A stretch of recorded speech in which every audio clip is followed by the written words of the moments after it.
Azzera il cuneo fiscale, premia i dipendenti con beni o servizi, promuove l'attività delle imprese presenti sul territorio. Dai pacchetti sanitari ai viaggi fino alle palestre sono solo alcune delle agevolazioni possibili all'interno del welfare aziendale presentato al convegno organizzato dai giovani imprenditori di Confcommercio Veneto a Padova, che ha tracciato un bilancio di un'esperienza che mette insieme una serie di iniziative messe in atto dal datore di lavoro con l'obiettivo di incrementare il benessere del lavoratore e della sua famiglia attraverso una diversa ripartizione della retribuzione, che può consistere sia in benefit rimborsuali sia nella fornitura diretta di servizi. Tradizionalmente è un tema che abbiamo visto applicato nella grande azienda, ma sempre più spesso ci rendiamo conto di quanto potrebbe essere importante, da un lato per i nostri dipendenti, da un altro punto di vista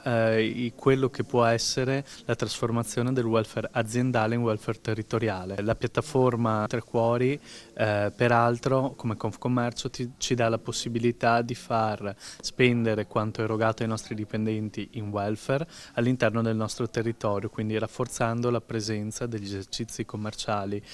di Confcommercio per dare quindi la possibilità di rivitalizzare e tenere vivi i nostri territori. Ora i dipendenti utilizzano la piattaforma con piacere, anzi richiedono l'aggiunta di tutta una serie di servizi e di possibilità di spesa anche nell'acquisto di determinate tipologie di beni. È il welfare aziendale rivolto alle piccole e medie imprese, nato dall'accordo fra Confcommercio Veneto e la piattaforma di welfare aziendale Tre Cuori, una piattaforma accessibile gratuitamente a tutti i soci. Tre Cuori cerca di favorire, proprio insieme a Confcommercio, il fatto che in una logica di economia circolare queste spese vengano indirizzate verso quelli che sono i soggetti del territorio, non solo per il bene del territorio di quei soggetti, ma probabilmente anche perché i lavoratori hanno piacere e interesse a spendere il proprio credito presso quelli che sono i propri fornitori di fiducia, che normalmente sono quelli di prossimità. Ci sono i classici servizi welfare, quindi quelli legati alla salute, dal dentista agli esami diagnostici, all'assistenza alla persona, dalla babysitter all'assistente per le persone anziane. Un accordo grazie al quale sono stati attivati oltre 100 piani aziendali per un valore di 1,5 milioni di euro, coinvolgendo circa 3.000 lavoratori con un'erogazione media di 500 euro a testa,